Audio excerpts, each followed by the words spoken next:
Previously on Buffy the Vampire Slayer. That's right, we're doing this bit again. Buffy was very sad because Angel was dead. And then Buffy was very sad because Angel was back. And then Buffy was very sad because Angel was feeling better, but he was still Angel. And now she's probably gonna feel more sad about Angel in many different ways. I mean, clues in the title, but if you haven't seen the first half of Season 3 or any of these thoughts per episodes, and you're not familiar with Buffy at all, maybe first go watch Buffy and then go listen to these thoughts per episodes if you've got all of that time on your hands, and if you do, then I doubt you'll be spending it with me, but if you did, I would be very grateful. Anyway, let's get on with it. Episode 12, Helpless. As her birthday approaches, Buffy loses her Slayer powers and must do battle with a vampire who is not only extremely powerful, but also quite mad. I saw a synopsis on this one and I went, oh, great, okay, cool. We're doing the episode where she loses her powers. For those of you who aren't aware, and I don't know why any of you would be aware, I hate storylines like that. It's like, what if the protagonist lost everything that made them special? It's like, well then it would be boring, wouldn't it? I've got to say though, this particular episode did it really well. It was interesting. It was fun to see what Buffy was like without her powers, how much she hated it, despite the fact that she has constantly resented having those powers in the first place, and it was fun to see Giles turning out to be the bad guy, and how he betrayed her trust for once. He was the one who did the thing that was wrong. We learned more about the Watchers, how the Watchers are basically bastards. They really used this episode to reimagine a scene with Buffy and a vampire, and to frame it in a way that made the vampire terrifying. And Buffy was running away from it, and she was still trying to fight it and stuff, but she was like really scared of it. And it's fun because usually when she's on screen with a vampire, it's, you know, another day in the office kind of a thing. There were lots of gothic horror vibes in this episode, which is very appropriate given that this is a show about vampires. I was surprised that she got all, well, she didn't get all snoggy with Angel, but she got pretty damn close to it, and they're very comfortable with each other again. When I was pretty sure in previous episodes it had been established that they were going to try and not let themselves get comfortable with each other again, so it's fun to see that this little dance is still dancing around. And by fun I mean slightly tiresome, but you know, it's fine. I'm sure all of the die-hard tragic romance Buffy loves Angel, Angel loves Buffy fans out there, it's like, no, don't take him away. It's really interesting. The show's nothing without this, so you know, if it's pleasing those fans, then that's fine. I'm just a 25-year-old man watching it in the year 2020. What do I know? Episode 13, The Zeppo. Xander experiences an adventure of his own when he encounters a group of reanimated corpses out to construct a bomb. Meanwhile, Buffy and her friends battle the forces of evil when the Hellmouth reopens. Alright, so slightly confused. This was meant to be a fever dream episode, right? Xander's having like a dream and then he wakes up at the end, except they forgot to add in the part where he wakes up at the end, meaning that all of the ridiculous stuff that he dreamed about, well I guess didn't dream about, actually happened. I thought that there were loads of tells throughout this episode that he was dreaming. I mean, the first time we see him, he jumps up from being squashed underneath a thing, which means that they could easily go back to that at the end of the episode and be like, hey look, he was just dreaming all of that, he was unconscious, and that was his dream. And then he gets a car out of nowhere, which he explains away very quickly by saying, oh yeah, I'm borrowing it from someone or whatever, and then he immediately attracts a girl to come sit in his car with him at the best possible moment when he's talking to Cordelia to give her a fuck you, I'm awesome moment, and then he goes along with someone who just happens to reanimate the dead, and he's also dead, and it's just a bit absurd. And then I added a B to the word absurd. That's how absurd it was. It already had a B. I added a second one. Don't at me. He slept with Faith. The end of the world was happening in the background and we don't see anything about it. The Hellmouth opened again and we don't see anything about it. They make a big deal about, not Spike, the other one, Angel is going to have to sacrifice his life to close the Hellmouth, and he almost dies, and therefore probably regains the trust of a bunch of the main cast, and we don't see anything about it. Seeing as it's super odd and it's a Xander based episode, you probably think that I hate this episode.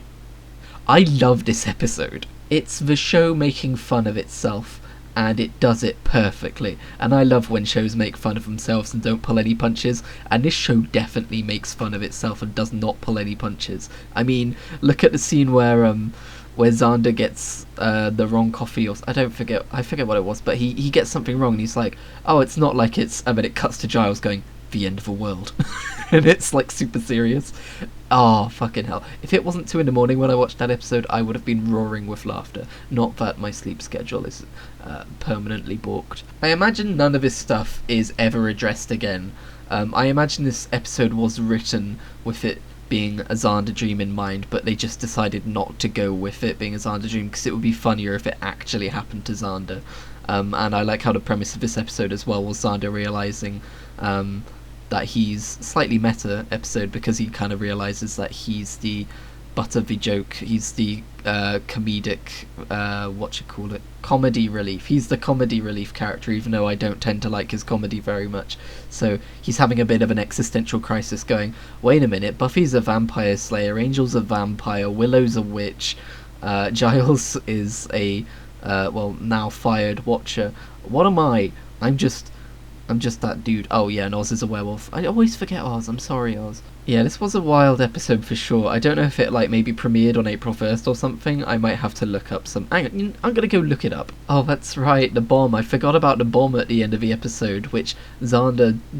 Well, he tricks the dude into disarming it. He doesn't trick the dude, he stands him down, which was a pretty major action hero moment, which is again never going to be discussed again. Holy shit, the Buffy fandom wiki has so much information about this random episode, and so I'm guessing every single episode. There's so much trivia. This is amazing. Don't worry, this is not just going to become a video where I start reading the Buffy wiki. Okay, but this is super interesting to me, so I'm going to read these 2 bits to you.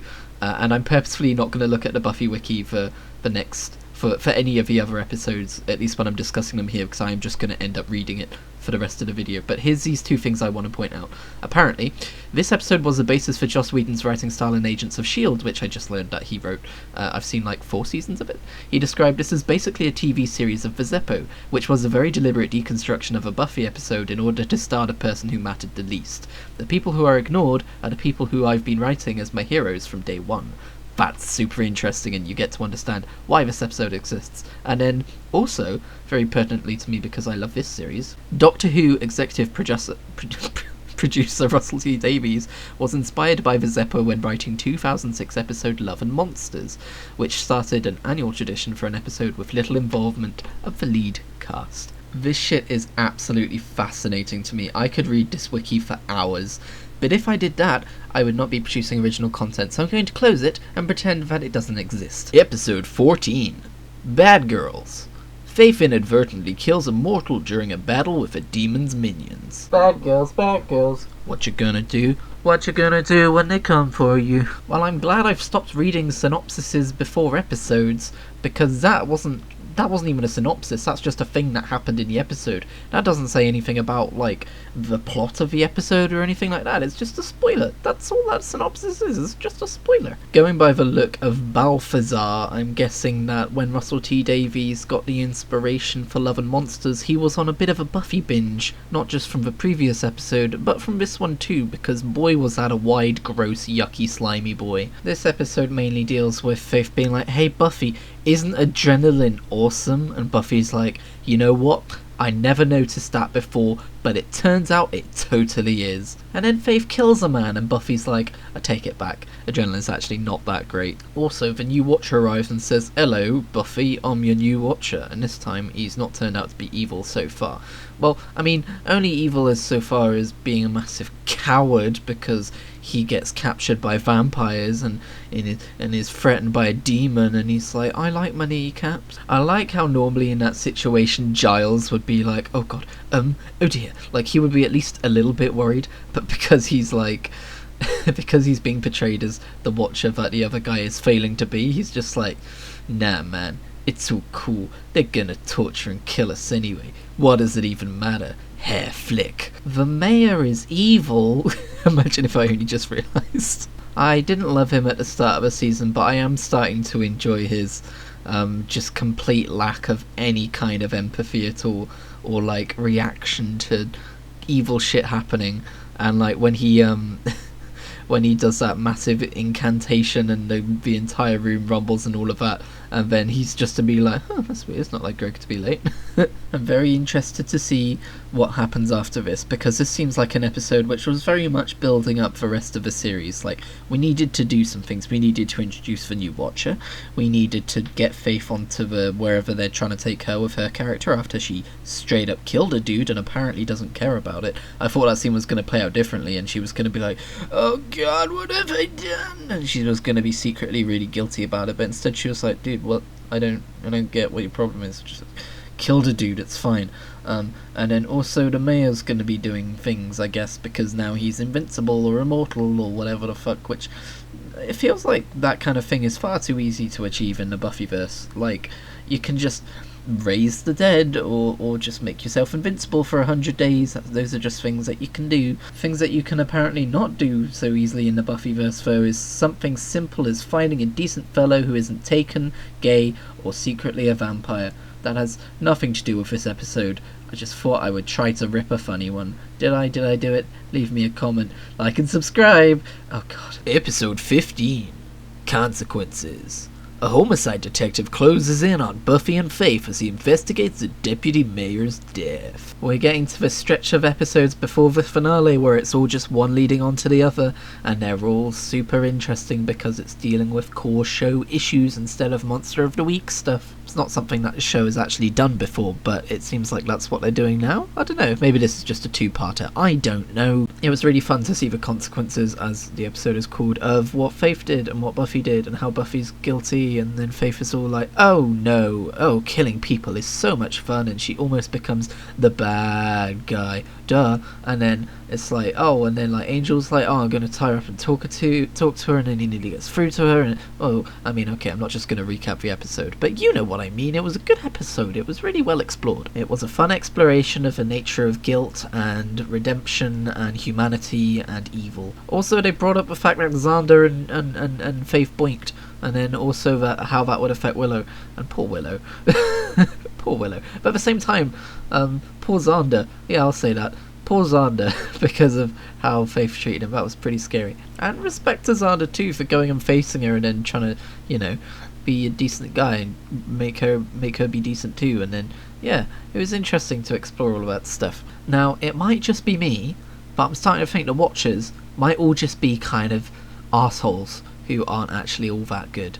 Also, the thing with Faith at the end where she was like, oh, I guess you have a job opening to the mayor. I'm not buying that. She's just doing the whole thing where she's like, oh, because everyone thinks I'm evil, they'll totally buy it if I'm evil, which means I can go undercover and secretly be good while learning what the mayor's really trying to do. That's the very predictable plot twist which is coming, I think. Episode 16. Doppelgangland. While casting a magic spell, Anya and Willow inadvertently summon Willow's evil double from an alternate universe. I'm so glad we're revisiting Evil Willow because that was pretty fun. I'm going to be perfectly upfront with you right now though. I watched this episode about 24 hours ago and I didn't have time to talk about it, and then I kind of forgot until just now. I'm actually just off the back of finishing season 2 of The Mandalorian, which was fantastic and has absolutely nothing to do with Buffy the Vampire Slayer, so sorry if my thoughts are a little bit, I don't know, aged. 24 hours old. I get paranoid about that kind of thing when I make this video. I want my reactions to be kind of immediate, because I feel like after 24 hours you've kind of lost some of what made the episode cool. But I guess I'll just talk about the episode, huh? I'm not surprised to see the return of Anya, but that's just because I have a little bit of foreknowledge, as I mentioned earlier. However, I did find it really fun to see her talking to her demonic master, and I really like her dynamic of being like over 1,000 years old but stuck in the body of a teenager, and she's just like, man, it like really plays into the identity of the show to have a character like that who's like, give me a goddamn beer, I'm over 1,000 years old, and it's just like, I do. Fine, I'll take a Coke. It was really fun to see the evil version of Willow interacting with all of the regular versions of the characters that we already know a lot about. That was a really good idea for an episode. It's a nice little flip on the one that we had at the first half of the season, where obviously we go to her world and we see what her world is like. I think I actually prefer this episode out of the two, but that might just be because this one isn't bleak. It is really fun though, because Willow seems like evil Willow seems like a truly dangerous element to be around. around, like you're constantly worried that she's going to kill someone or something like that, and she could really ruin Willow's image, you know, like geez, that's a question I have actually about the end of this episode. Like how many people in the club there saw Willow enter with a bunch of dudes and then literally kill a person? Are there going to be no repercussions for that? Because I feel like there should be repercussions for that. Also, does the entire town of Sunnydale just accept that vampires exist at this point? Because I mean honestly, I liked the scene where they thought that Willow, the evil Willow, was their Willow for a bit, and so they thought that she had been killed by a vampire and turned into a vampire, and just how that played out with them all just being completely shell-shocked and not knowing how to deal with it and everything. And there was a little bit of comedy relief in the middle of that scene as well, because then it wouldn't be too annoying as like this really tragic, depressing scene about something that you know isn't true. So that was cool as well. Also, a little bit that was done for a joke, but I think wouldn't have been true to their character, is when Cordelia found out that Willow was a vampire. And then she was just like, Willow's dead, oh no. Anyway, just like, come on, surely she'd have a little bit more of a reaction than that, because whether she likes her or not, Willow is a major character in Cordelia's life because of obviously both of their relationships with Xander. But you know, trust me to nitpick what's meant to be just a quick little comedy moment. Faith being so nonchalant about the mayor sending killers after Willow kind of puts a little bit of a dent in my Faith isn't really a bad guy theory, but then maybe Faith is just going, well, you know, this kind of stuff happens to them all the time, they've got it covered, she'll be fine. And guess what, they had it covered and she was fine, but only because the person they attacked was actually an alternate version of Willow from a different timeline who was a vampire and super strong and easily able to beat them. And who could have seen that coming? I mean honestly, how many times am I going to end a freaking sentence with I mean honestly? But you know, this is network something television, and this was shown week to week back in the day, so maybe they're counting on that to have a redemption storyline which is more based around the idea of people forgetting just the worst things that Faith may have done during her tenure as mayor's assistant. I mean, I'm not saying it worked that way with what's his face, Mr. Vampire McBitey Teeth, Angel. Sorry, I mentioned this earlier, but I'm really not on the ball right now. I've got a big headache as well. Should we just get on to the next episode? Episode 17. Enemies. Faith uses a shaman's powers to take away Angel's soul. When I saw that synopsis, which I unfortunately glimpsed before I started the episode, I was just like... Luckily, this episode turned out to be really good in that it was a double play on the audience, and Angel's soul hadn't really been taken away, and it was just an entire situation constructed by Buffy and Giles and co to see what was going on with Faith, what she really wanted, all this kind of stuff, because Buffy did something that nobody in fiction has ever done, and she took the advice from her best friend, which was go and talk to your boyfriend and resolve this misunderstanding, which she presumably did off camera, and that's when they made the whole plan to see what was going on. Quick question though, did Angel and Faith... I mean, I think it's implied that they did... Never mind. I think that's why at the end of the episode Buffy's just like, yeah, I'm gonna need a minute.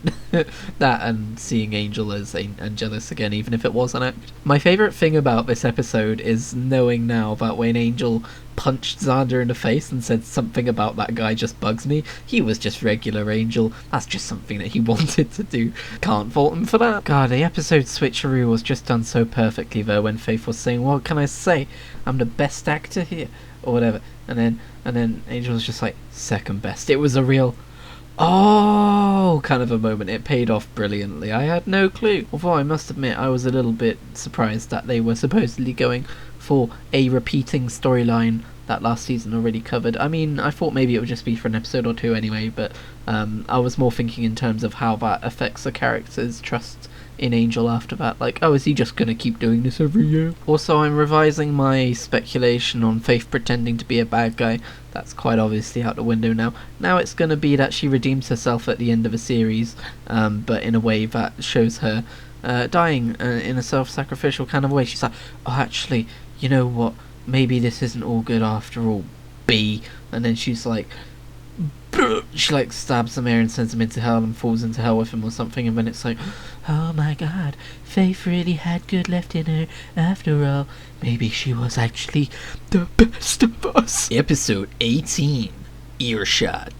Buffy fears she will descend into madness after she acquires the ability to read minds. once. This was an amazing episode. On the surface of it seemed like it was going to be just another goofy episode because Buffy essentially gets an STI from a demon, which gives her the power to read minds, which at first she's like, hey, but then she's like, uh-oh. They had a lot of fun with that concept. I could just see them in the writer's room being like, okay, so what are all of these characters thinking about? I think the most interesting one on a kind of a casual, fun character exploration level was Oz, and just seeing the kind of things that he thinks about when he's being silent all the time, and he's just like having an existential crisis permanently. I honestly think my appreciation for Oz this episode grew exponentially. But then they also took it to a very serious place of hearing the thoughts of people who are very unhappy and hearing how everyone has their own problems and all of this kind of a thing. The enemy and the true threat, I guess I should say, in this episode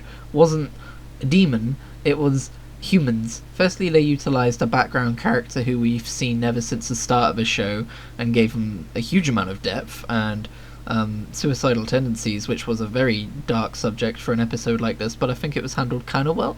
The only thing I take issue with about it is that it was made to look like he was going to be sniping people as like a school shooter kind of a thing. And then, I don't know, like, people who are in that frame of mind obviously aren't going to be thinking rationally, but like, it just seemed a bit odd that he would be up there in that position with that weapon just to take his own life. But that's just a nitpick. I think what was done well about it is that it subverted expectations, in that you saw him earlier in the episode in a comedic scene, because it reinforced the fact that, hey, he's kind of a comedic relief kind of a character, but they use that to be like, hey, you don't know what people have got going on in their heads, and that's exactly what this episode is all about. And then they rounded off the episode with, the actual person who was going to kill everyone in the school being a much less serious butcher with a meat cleaver who was poisoning all of the school food, who, not to be mean, had a stunt actor who was substantially thinner than they were. I don't think you need a HD screen to have noticed that. That was interesting. I love Buffy for all of its faults and flaws and fun. One thing I appreciated about this episode as well is you got to see the support system that Buffy's developed, because when she was having a tough time because she was hearing everybody's thoughts, she had Angel out there doing stuff for her. She had her mum who was sat by her bedside who actually knew what was wrong with her, because this is season 3 and not season 2. You had obviously Giles getting her home and everything. You had all of her friends crowded around her, and also Cordelia. It wasn't supposed to be a main focus in the episode or anything, but it was nice. I was just like, man, look at all of this stuff that Buffy's got going on. Look at where she's gotten to in life. This is pretty cool. And then of course the reveal when she reads her mum's mind by accident and she finds out that she had sex with Giles. Apparently twice. So there you go, everyone. More detail, because that's what we all needed. And that final scene of the episode 2 where she reveals that to Giles is fucking hilarious too. Oh, there are so many funny parts in Buffy that I forget by the time I get to the end of the episode, because then I'm like, alright, what am I going to talk about this episode? And then I'm focusing on the main parts of the episode. But there are so many just like quips, like mid like stride, that it's like blink and you'll miss it kind of a thing, but it always makes me laugh or chuckle. But I'm not going to sit there and write them down and talk about my favourite ones. It's just, this show's so good. Episode 19, Choices. The mayor takes Willow prisoner after Buffy and her friends steal away a box containing demonic energy needed for Ascension Day. This episode really sold me on the mayor as a villain. I really didn't like him in his first few episodes, but my god, he's just fantastic in this. In particular, after they see what's inside the box with the killer spider things and he reveals that there's billions of them inside, the expression on his face is just so malevolent and gleeful. It's really good. Also, when he breaks down how Buffy and Angel's relationship makes no sense and is doomed to fail, that's pretty neat too. I also like the dynamic that he has with Faith, in that he's kind of like almost like a father figure in some kind of warped and twisted way. It's cool to watch on screen as their kind of alliance evolves and changes, and yeah, you can see Faith starting to have doubts. But Faith is, of course, the most idiotic person in the world. I'm gonna team up with a big bad mayor because I'm big and bad and I'm Faith and I like to kill people and I'm so evil. Wait, what's that? He's going to destroy the world? Oh no! Who could have seen this coming? Better continue to help him for a while I'm morally grappling with the idea of, should the world be ended? Maybe Will it make me feel powerful? Yes, but at what cost? Better continue to help him in the meantime. Shut up, Faith, you fucking goddamn. This was also a very good Willow-sode where she gets kidnapped, but she's all like, yeah, nah, you're not trapped in here with me, or I'm not trapped in here with you, you're trapped in here with me. And then she did the whole pencil thing with a vampire, which sounds a bit weird out of context. I like that instead of escaping, she was like, I'm just gonna sit here and read for a bit. And then she gets caught by Faith and she's like, well, she's definitely changed a lot since the beginning of the series, but in some ways she's also just become even willower, if that makes sense, so that's pretty cool. Also the moment at the end of the episode when she reveals that she's staying in Sunnydale, and, you know, that her and Buffy are going to the same university, that was super wholesome. I enjoyed that a lot. Two things of note about this episode that I wanted to say before we move on though. Firstly, so there's a scene where Angel is luring Buffy down into the mayor's office to steal a box. And there is a shot which is absolutely just some random mannequin dressed up to look like Buffy being lowered down, and it's fucking hilarious, and it's not supposed to be. Secondly, shows like this have a habit of skipping over things and hoping that you don't notice them. Here's the thing that they skipped over and hoped that you didn't notice in this episode. The mayor got this evil, ancient, mystical box which could, you know, cause the apocalypse if opened, because it has billions of man-eating bugs inside. How does he acquire this box? He buys it from some dude who they just kill? That's okay. Episode 20. For prom? After Angel takes off their wait. He takes off his what now? After Angel breaks off their relationship, Buffy single-handedly battles 3 fearsome hellhounds so that her classmates can enjoy their senior prom. Okay, first and foremost, most important thought about this episode, why the fuck does Angel's bed sit directly in front of a massive window? Open those curtains and the dude's toast. That's not some forward thinking on his part. And, well, I guess this whole episode is about the fact that he's not very forward-thinking, because he was like, alright, yeah, our relationship doesn't really make sense. You okay over there, Angel? You got very loud all of a sudden. Anyway, I knew this was going to be the breakup episode when Angel had that dream about how he and Buffy were getting married. And I knew that obviously it was a dream when it was happening. Otherwise that would be a very weird, structured episode. Suddenly, wedding.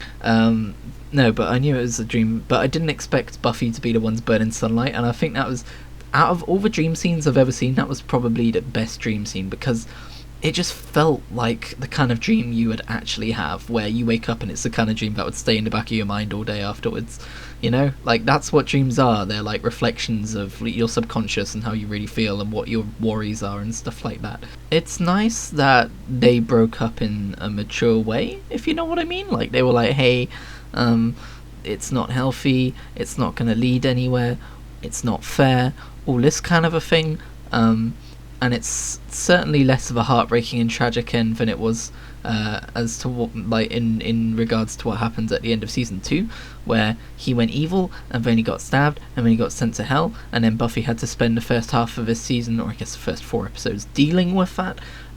However, structurally it is a bit weird to spend an entire season killing him off and then an entire season bringing him back, and then to be just like, and then he moved away.